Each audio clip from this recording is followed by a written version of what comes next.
Good morning po sa ating lahat.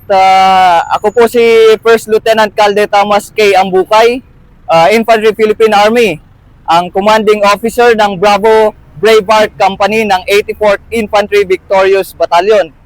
So, I'm a member of PMA Masidlawin Class of 2020.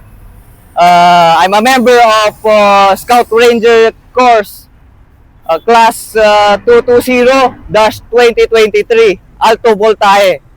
And andito po kami ngayon kasama ni Sir Eclarin para mag-share po sa mga historical activities dito sa ating AOR, historical landmark sa ating AOR. And together with me, Good morning po sa ating lahat. I am First Lieutenant Jason Winifred Vista, O-20499 Infantry Philippine Army. And I am also a proud member of PMA Masidlawin Class of 2020. Mag-vista po kami ni Lieutenant Ambukay. And we are also, sa ngayon, mga company commanders kami. Siya sa Bravo, ako naman sa Charlie.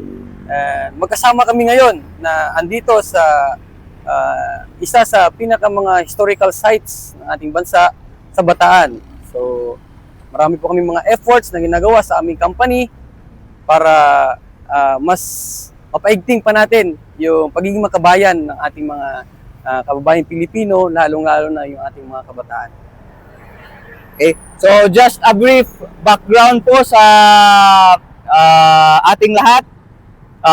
Balik po tayo sa Second World War. Noong Second World War, galing sa AOR namin sa Mariveles, Bataan, yung pinakadulong bayan ng Mariveles sa South. Galing nung nasakop po tayo ng Japanese forces, nag-succumb yung Filipino-American forces. Nagkaroon ng Bataan Death March na sinasabi. Dalawa yung pinanggalingan nun. Isang ground zero dito sa Mariveles and sa Bagak, Bataan. So lahat po ng Filipino-American soldiers nagkaroon ng march papunta sa Camp O'Donnell, Tarlac. 105 kilometers po yung death march, na yung length ng death march po na nangyari. So dito kami sa area ngayon, ito po yung dinaanan nila noong time ng World War. So from the south, from Mariveles, yung mga Filipino-American forces nag-march towards yung location po natin. As well as yung mga from the west naman, yung from Bagak, nag-march naman yung Western Frontier Forces ng Filipino-American contingents na papunta dito rin towards San Fernando, Pampanga. So from San Fernando, Pampanga, nag-rail through train, hinakot sila ng mga Japanese papuntang Tarlac.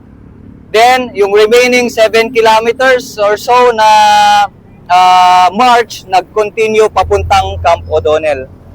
So, almost 75 or more or less 75,000 na Filipino-American soldiers ang nag-suffer dito. Naglakad dito sa napakainit, dehydrated, and physically abused ng ating oppressors during that time. So, ang daming dugong dumanak dito sa route na ito, Bataan Death March na ito. Which is maganda na i-appreciate natin yung area, and may masasabi ang aking mista para sa ano masasabi niya po. Okay, so makikita nyo po dito, itong landmark na to, dito po nagsimula at dito din po nagtapos ang Battle of Bataan, no? Kasi andito tayo ngayon sa Layak Junction, ito po yung pinakabungad ng Bataan. So, dito sa location na to, maraming mga nagbuwis ng buhay noong World War II. Dito rin nagtapos yung Battle of Bataan. Kaya ang message ko lang po sa ating mga kababayan, hindi lang po dito sa mga Bataenyo or sa AO ng Bataan. Tayo po ay magkaisa at maging makabayan. Pagtanggol po natin ang ating bansa, paglaban natin ang ating lupain at karagatan, paglaban natin ang Pilipinas, atin to.